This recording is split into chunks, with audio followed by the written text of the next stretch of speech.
नमस्कार दोस्तों, Punjab Kesari Navodaya times TV में आप सभी का स्वागत है।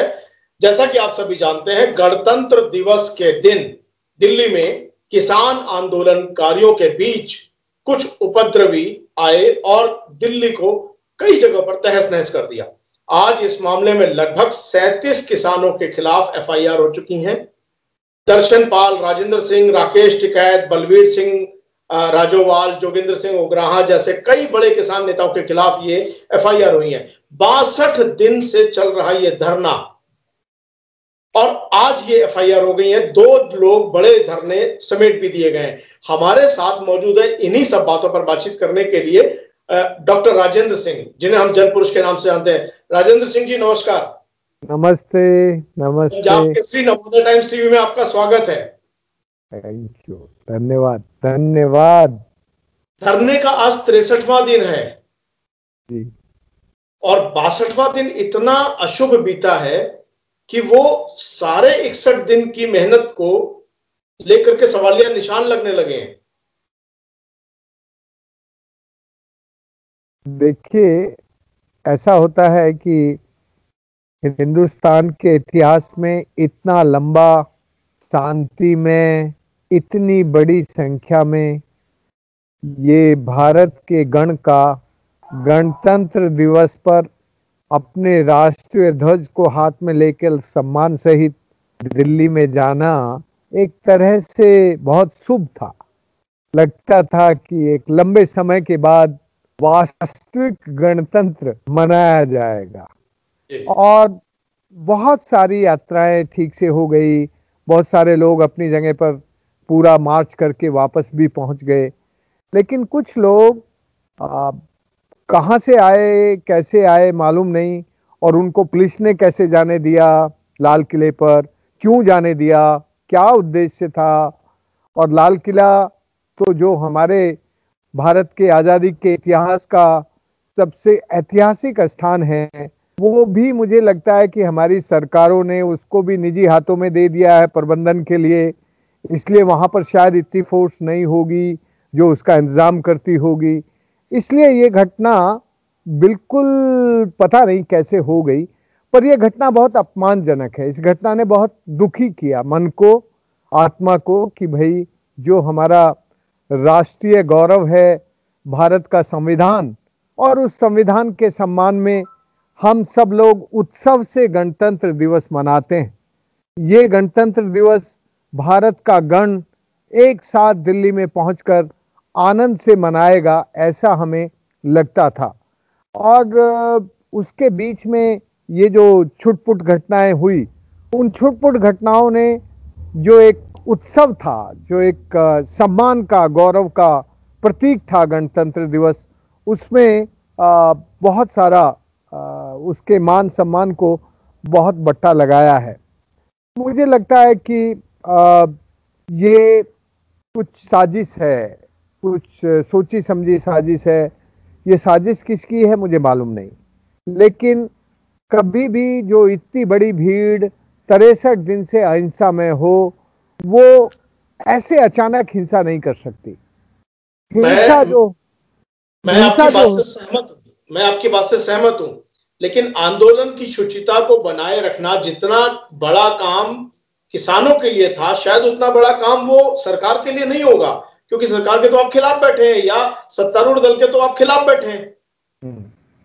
हाँ, ये बात तो बिल्कुल आपकी बात से मैं सहमत हूं कि ये उतनी जिम्मेदारी सरकार की नहीं थी। शायद किसान आंदोलन के साथियों को ये अंदाज नहीं था, क्योंकि अभी तक जितने भी निर्णय हो रहे थे वो सब सर्वसम्मति से हो रहे थे। तो जब कोई एक विरोध की आवाज होती है तो लोग अज्यूम करते हैं कि भाई शायद कुछ दुर्घटना हो जाए, लेकिन सर्वसम्मति से हुआ फैसला, ट्रैक्टर परेड का इतने दिनों से चर्चा हो रही थी, तो किसान आंदोलन के साथियों ने इस तरह की घटना को अज्यूम नहीं किया था। और ये शायद सोचा नहीं था कि वो लाल किले पर जाएंगे और कोई लाल किले पर जाकर राष्ट्रीय ध्वज का अपमान करेगा और फिर उसकी जगह कोई दूसरा झंडा उसके साथ लगा देगा। ऐसा ना एहसास था और ना इस घटना का आभास था। इसलिए मुझे ये लगता है कि ये जिम्मेदारी हमारे गुप्तचर जो इतनी सारी एजेंसियां हैं इस देश की, उनकी है कि वो इन सब चीजों का पता लगाए कि भाई क्या हो रहा है इस देश में। यदि वो अपने लोगों का भी पता नहीं लगाएगी तो एक आक्रमणकारियों का कैसे पता लगाएगी? जितेंद्र सिंह इसलिए जी, शंका खड़े। आप तो सत्ता को भी जानते हैं, राजनीति को भी जानते हैं। आज सुबह से, यानी कल से जब से ये हुआ है, तब से अलग अलग बयान आ रहे हैं। एक कांग्रेस के मुख्यमंत्री ये कह रहे हैं कि ये सब कराधारा जो है भाजपा का है। एक आम आदमी पार्टी के कुछ और कह रहे हैं, भारतीय जनता पार्टी कुछ और कह रही है, अकाली दल कुछ और कह रहा है। एक एक एक्टर निकल के आ गया, अभिनेता निकल करके आ गया है, एक कोई किसी का समर्थक निकल करके आ गया है, और सब अलग अलग बातें कर रहे हैं। आपको नहीं लगता ये राजनीतिक जो भूल भलैया है, कहीं असली मुद्दे को उसमें फंसाया जा रहा है? एग्जैक्टली एग्जैक्टली एग्जैक्टली, आपने बिल्कुल ठीक पकड़ा। ये सचमुच जो वास्तविकता है, जो अंतरात्मा है इस वक्त के सवाल की, उस अंतरात्मा को दबोचने के लिए इधर उधर की सब राजनीतिक दल अपनी खिचड़ी पकाने का काम कर रहे हैं, और सब राजनीतिक दल चाहते हैं कि कलंक उन पे ना लगे और किसानों के आंदोलन का नेतृत्व का लाभ उनको मिल जाए। ये जो खिंचातानी होती है, ये एक तो लाभ के लिए होती है। तो राजनीतिक पार्टियां ये सब इधर उधर का खेल करके इसमें से कुछ कमाना चाहती हैं। कुछ कमाने का मतलब कोई आर्थिक कमाई नहीं, लेकिन इसमें से इसका पॉलिटिकल गेन चाहते हैं। पॉलिटिकल गेन चाहते हैं। राजेंद्र सिंह जी, दो बड़े नेता भानु प्रताप सिंह और वीएम सिंह इस धरने से हट गए हैं। दिल्ली के 2 मोर्चे खाली हो गए। आपको नहीं लगता कि इससे किसान आंदोलन को एक नुकसान पहुंचा है?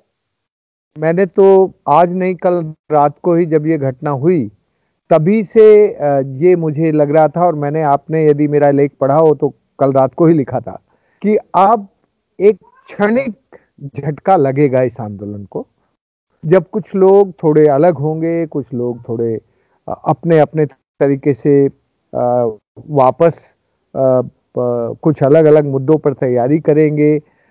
मुझे लगता है कि ये भी जो टूटे हैं, ये भी जो अलग हुए हैं, ये भी, इनका भी मसला जो बातचीत में से नजर आता है वो यही है कि एमएसपी की गारंटी हो, और एमएसपी की गारंटी लिखित में मिल जाए तो इस आंदोलन के जो अगले चरण हैं, इस आंदोलन की जो अगली रणनीति है, अगली तैयारी है, वो हम अगले पड़ाव में कर सकते हैं। देखो अनिल, हमें बापू से बहुत सारी चीजें सीख मिलती है। बापू ने जो देश डरा हुआ था, जो भयभीत था, उसको किस तरह से खड़ा किया, और पूरा देश, गरम दल, नरम दल, सब एक साथ जुड़कर अपनी अपनी भूमिका को समझकर देश की आजादी के आंदोलन में जुट गए थे। इस वक्त भी जो मसला है वो थोड़ा गंभीर है। तब तो हमें कंपनी के राज्य को हटाना था, कंपनी को भगाना था, अंग्रेजों की कंपनी को। अब तो कंपनी राज्य कायम होने वाला है इन कानूनों के जरिए। केवल उस कायम होने के खतरे को रोकने का काम है, और इस रोकने के काम पर सर्वसम्मति है। जो भी, भानु की भी, वीएम सिंह जी की भी, वो सब चाहते हैं कि हमारे किसान कुछ गेन करें। हमारे किसान एमएसपी से, स्वामीनाथन की रिपोर्ट से, जो हमारे माननीय प्रधानमंत्री जी ने, जब वो प्रधानमंत्री नहीं थे तब वायदा किया था कि वो यदि सत्ता में आएंगे तो स्वामीनाथन की रिपोर्ट के मुताबिक वो एमएसपी देंगे। तो ये लोग भी जो अलग हुए हैं, उनका भी जो अंतिम उद्देश्य है वो अपने किसानों के भले के लिए, वो चाहते हैं कि एक बार हमें लिखित में एमएसपी की खरीद की गारंटी मिल जाए, तो फिर इन 3 कानूनों का जो दुष्प्रभाव है, इन 3 कानूनों का जो खतरा है, उसको हम खत्म कर देंगे। और यदि वो खत्म नहीं हुआ तो फिर आंदोलन करेंगे, फिर आएंगे। सारी चीजें यदि एक साथ ना भी मिले तो हमें स्टेज बाय स्टेज मूव करना होता है, कदम दर कदम मूव करना होता है। इसलिए मैं तो अनिल जी इससे चिंतित नहीं हूं कि भानु जी और वीएम सिंह जी अलग हो गए हैं। वो एक खास उनकी अपनी एक समझ है, एक सैद्धांतिक पकड़ है, और दोनों ने ही बड़े काम किए हैं। ये दोनों संगठन भी कोई छोटे मोटे संगठन तो नहीं है, दोनों बड़े लीडर हैं। लेकिन ये यदि अलग हुए हैं तो ये कोई संगठन को तोड़ने के लिए अलग नहीं हुए, या संगठन से ये कुछ सैद्धांतिक मतभेद हुआ करते हैं और उन मतभेदों के ऊपर आपने बात में एक सुझाव दे दिया है कि क्या आज आंदोलनकारियों को एक बात मान करके धरना खत्म करके दूसरे पड़ाव की तरफ बढ़ना चाहिए? एग्जैक्टली, मैं वही कहने की कोशिश कर रहा हूं कि देखो, सारी चीजें एक साथ नहीं मिला करती, और उसके लिए ना राज को हठधर्मिता करनी चाहिए और ना समाज को करनी चाहिए। अभी क्या हो गया, दोनों अपनी अपनी हठधर्मिता पर लग गए हैं। मुझे लगता है कि हम इस देश के किसानों को तत्काल एमएसपी की गारंटी दिला के थोड़े दिन के लिए सम्मान सहित वो अपना कुछ गेन करके दिल्ली से थोड़े दिन घर चले जाए, ये रवि की फसल काट लें और तब तक निगोशिएशन कर लें, दिमागी तैयारी कर लें। थोड़ा फिर समय मिलेगा इनको अप्रैल में यदि उनको और ज्यादा दलबल के साथ आना चाहिए, तैयारी के साथ आना चाहिए। आपका कहना ये सत्याग्रह अभी एमएसपी की गारंटी लेकर के धरना खत्म कर दें?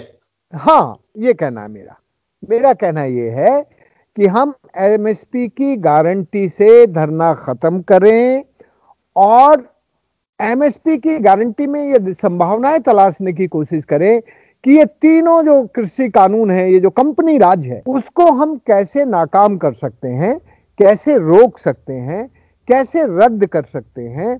कभी कभी कुछ चीजें कागज पर लिखी होती हैं पर व्यवहार से वो रद्द हो जाती है, व्यवहार से निष्प्रभावी हो जाती हैं, व्यवहार से इफेक्टिव नहीं होती। तो एज ए फार्मर हम लोग किसान के तौर पर उनको कैसे रद्द करा सकते हैं। वो जो लक्ष्य है किसान आंदोलन का वो बिल्कुल क्लियर है, साफ है। उनको इस कंपनी राज से मुक्ति के लिए इन कानूनों को तो रद्द कराना ही होगा, सही सबेर से ही। लेकिन आज अभी जो स्थिति बनी है, उस स्थिति में ये इस समझौते के साथ एक कदम आगे बढ़ सकते हैं कि भाई हमें राकेश टिकैत के वायरल होते हुए वीडियो और अब के जो हालात हैं, 62 दिन पहले की जो मेहनत है वो सब जीरो होती दिख रही है, आप इसलिए ये बात बोल रहे हैं या किसान और सरकार? मैं इसलिए बिल्कुल नहीं बोल रहा, मैं इसलिए बिल्कुल नहीं बोल रहा। मुझे लगता है कि किसान आंदोलन टूटा नहीं है, कमजोर नहीं होगा, ये मजबूत होगा और ये और ज्यादा गहराई से जाएगा। अगली बार यदि इनको कुछ ऐसा करना होगा तो ये ऐसे खतरों से सावधान होकर बचने की कोशिश करेंगे, क्योंकि इस बार इनको शायद ये अनुभव नहीं था और इन्होंने इसको अंदाज नहीं किया, अजूम नहीं किया, इसका आभास नहीं था, एहसास नहीं था। ये सब चीजें हैं, तो ये धीरे धीरे आगे बढ़ते हैं। मुझे लगता है कि भारत का किसान आंदोलन शांतिमय तरीके से, अहिंसा में तरीके से बहुत आगे बढ़ा है। छोटे मोटे उपद्रवियों ने आके, अराजक तत्वों ने आकर जो उसे बिगाड़ने की कोशिश की, उसमें बहुत बिगाड़ नहीं हुआ। किसी किसान ने लूटपाट नहीं की, किसी किसान ने किसी पर हिंसा नहीं की। इतनी बड़ी भीड़, लाखों के लोग आपके दिल्ली में आए और बिल्कुल शांति से सब घर चले जाए। केवल कुछ चंद युवाओं ने अपने संप्रदाय का एक झंडा राष्ट्रीय झंडे के साथ जोड़ दिया, लगा दिया।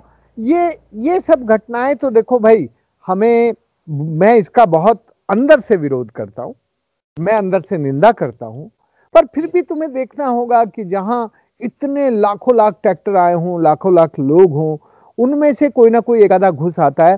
पर देखो, दुर्भाग्य इस बात का, देखो अनिल, एक बात मैं सच्चे से कह रहा हूं, दुर्भाग्य इस बात का है कि पुलिस ने जो उपद्रवी थे, जिनको उनको घुसाना था, उनको तो घुसाया, और फिर ऐसी लाठी भांजी और फिर ऐसा मारपीट की कि सब किसानों के हालत बिगाड़ दिए, जिनको उनको नहीं घुसने देना था।